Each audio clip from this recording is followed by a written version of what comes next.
آپ سب پر سلامتی ہو. میں یاسر رشید ہوں اور آپ میرا ویلاگ دیکھ رہے ہیں. ناظرین، اس وقت ملک کے اندر سیاسی اتحاد بننے اور ٹوٹنے اور اس کے علاوہ ایک دوسرے کے مخالف بیانات اور پھر مستقبل کی حکمت عملی کو ترتیب دینے اور ایک طرف حکومتی اقدامات اور دوسری طرف اپوزیشن کے بائیکاٹ کے حوالے سے مکمل تفصیل جو ہے وہ اس ویلاگ کے اندر ہوگی.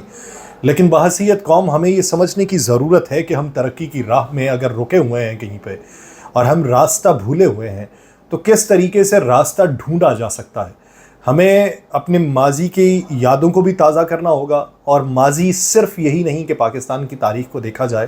ماضی کا سبق اگر کسی اور کہانی سے اگر حاصل ہوتا ہو تو اس سبق کو حاصل ضرور کرنا چاہیے، کیونکہ کچھ سبق ایسے ہوتے ہیں جو آپ کو مرتے دم تک یاد رہیں تو آپ بہتری کے لیے کوئی سامان کر سکتے ہیں.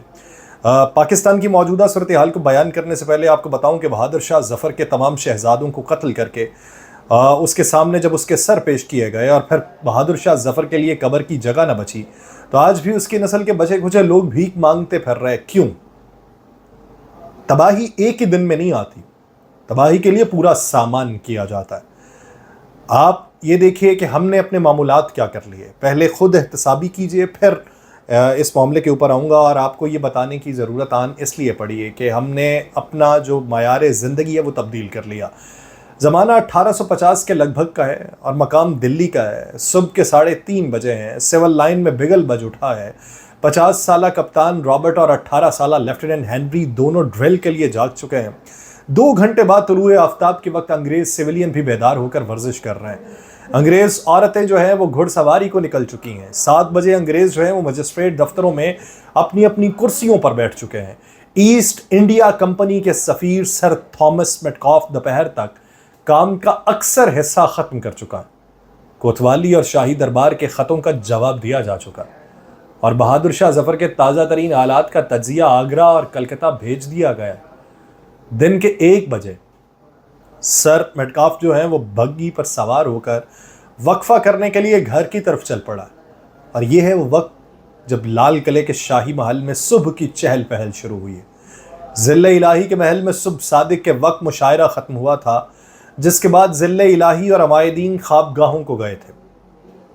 یہ معمول تھا تب کا جہاں سے زوال کا آغاز ہوا تھا. اس حقیقت کا دستاویزی ثبوت بھی موجود ہے، صرف کہنے کی باتیں نہیں ہیں، کہ لال قلعے میں ناشتے کا وقت اور دلی کے برطانوی حصے میں دوپہر کے لنچ کا وقت ایک ہی ہوا کرتا تھا. 2000 سے زائد شہزادے تھے جن کا بٹیر بازی، مرغ بازی، کبوتر بازی اور مینڈھوں کی لڑائی کا وقت بھی وہی تھا.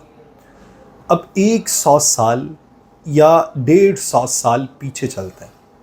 اس سے بھی برطانیہ سے نوجوان انگریز جو ہیں وہ کلکتہ، بگلی، مدراس کی بندرگاہوں پر اتر رہے ہیں. برسات کا موسم ہے، مچھر ہیں، پانی ہے. ملیریا سے اوسط 2 انگریز روزانہ مرتے ہیں، لیکن ایک بھی شخص جو ہے اس مرگ آباد سے واپس نہیں جاتا. لارڈ کلائیو جو ہے وہ گھوڑے کی پیٹھ پر سوار رہتا ہے. یہ اس سے 150 سال کا. اور اب آپ 21ویں صدی میں آئے.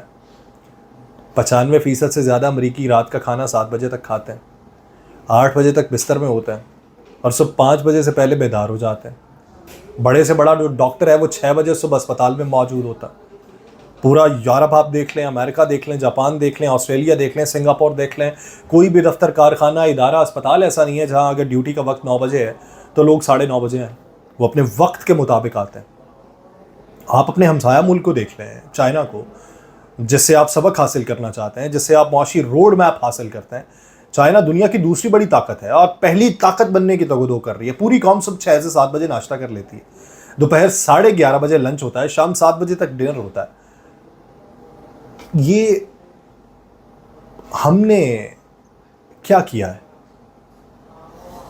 عیسائی ورکر تھامسن 7 بجے دفتر پہنچ جائے گا تو دن کے 1 بجے تولیہ بردار کنیزوں سے چہرہ صاف کروانے والا بہادر شاہ ظفر مسلمان بادشاہی کیوں نہ ہو ناکام رہے گا. بدر میں فرشتے نصرت کے لیے اتارے گئے تھے، لیکن اس سے پہلے مسلمان پانی کے چشموں پر قبضہ کر چکے تھے، جو آسان کام نہیں تھا. اور خدا کے محبوب رات بھر یا تو پالیسی بناتے رہے تھے یا سجدے میں پڑے رہے تھے. اور ہم کیا کرتے ہیں؟ ہمارے معمولات کیا ہیں؟ ہمارے معمولات مختلف ہیں. من حیث القوم ہم سب بگڑے ہوئے ہیں، سارے ہی. کوئی بھی یہاں پہ سیدھا نہیں ہے. ان دانشوروں پہ بھی حیرت ہوتی ہے جو قوم کو مزید افیون کھلاتے رہتے ہیں. کہ پاکستان 27 رمضان کو بنا تھا, کوئی اس کا بال بیکا نہیں کر سکتا. کیا سلطنت خداداد پاکستان اللہ کی تھی؟ اور کیا سلطنت خداداد میسور اللہ کی نہیں تھی جو ٹیپو سلطان کی سلطنت تھی؟ جس ملک کے ووٹر ذہنی غلام ہو جائیں, پیر گنڈے ہو جائیں, ڈاکٹر بے ایمان ہو جائیں, سیاستدان اور پولیس ڈاکو ہو جائیں, کچہری بیٹھک ہو, آپ کو عدلیہ کے اوپر اعتبار نہ ہو, لکھاری خوش آمدی ہوں, اداکار جو ہیں وہ کچھ اور پلے کر رہے ہوں, ٹی وی چینلز پر مسخرے ہوں, تاجر بے ایمان ہوں, سود خور ہوں, دکاندار چور ہو, عوام بے کرام ہو, مجرموں کو سیاسی دباؤ میں آ کر چھوڑ دیا جائے, وہاں پر کیسی ترقی ہوگی؟ اسلام آباد مرکزی حکومت کے دفاتر ہیں, یہ صوبوں کے دفاتر ہیں, یہ نیم سرکاری ادارے ہیں, ہر جگہ لال قلعے کی طرز زندگی کا دور ہے. کتنے وزیر, کتنے سیکرٹری, کتنے انجینئر, کتنے ڈاکٹر, کتنے پولیس آفیسر, کتنے ڈی سی, کتنے کلرک 8 بجے ڈیوٹی پر موجود ہوتے ہیں؟ بتائیے. آپ دوپہر کو جا کے چلیں گے, پتہ چلتا ہے شاہ والا صبح کے نہیں آئے, ابھی آدھے گھنٹے بعد آئیں گے, اور ان کے آگے آنے پہ بگل بجایا جاتا ہے کہ شاہ والا آ رہے ہیں. دنیا کی کوئی طاقت ایسی مفلوق الحال قوم کو کس طریقے سے بچا سکتی ہے جس میں کسی کو تو اس لیے مسند پر نہیں بٹھایا جاتا کہ وہ دوپہر سے پہلے اٹھتا ہی نہیں, اور کوئی اس پر فخر کرتا ہے کہ دوپہر کو اٹھتا ہے لیکن سپہر تک ریموٹ کنٹرول کھلونوں سے دل بہلاتا ہے, جبکہ کچھ کو اس بات پہ فخر ہے کہ وہ دوپہر کے 3 بجے اٹھتے ہیں, ناشتہ کرتے ہیں. ہم بھی انہی میں شمار ہوتے ہیں, ہماری بھی روٹین ایسی ہے. کیا اخلاقی پستی کی کوئی حد باقی ہے؟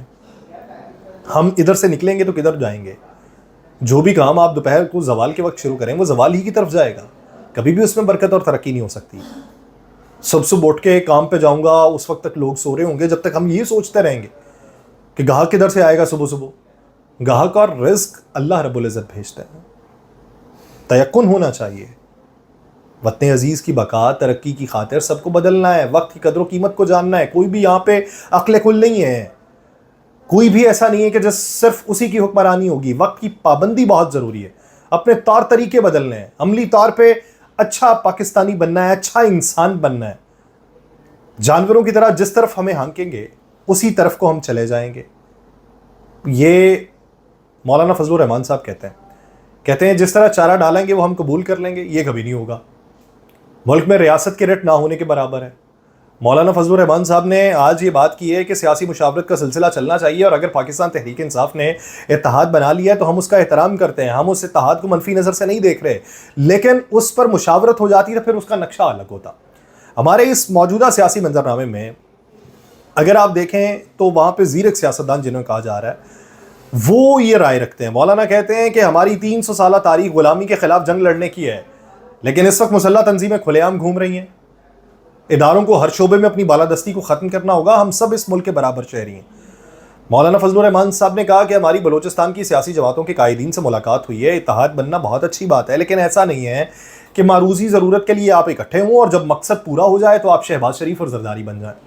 اب اس سے یہ ملتا ہے کہ مجموعی طور کے اوپر جو شہباز شریف صاحب نے جا کے ملاقات کی, اس ملاقات کے بعد پھر ایک اور شخصیت گئی ملاقات کر کے آئی اور آصف علی زرداری صاحب کو اس ملاقات کا حوال بتایا, تو یہ مولانا نے اس کا جواب دیا ہے.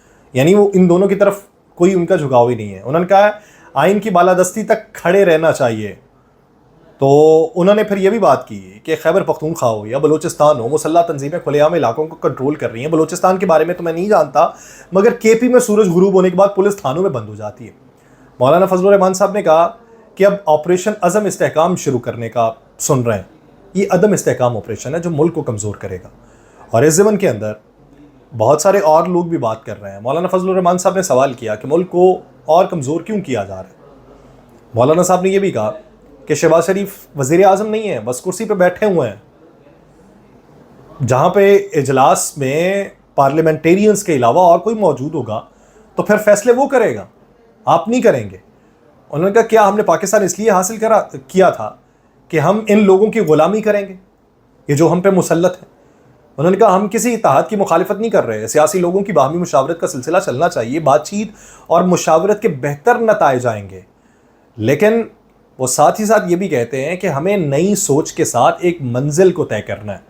جمہوریت اور پارلیمنٹ جو ہے وہ اپنا مقدمہ جو ہے وہ جیتی نہیں ہے, ہار چکی ہے. انہوں نے کہا ہم ملک میں ایک چھت کے نیچے رہنا چاہتے ہیں اور ہم اس چھت کو توڑنا بھی نہیں چاہتے.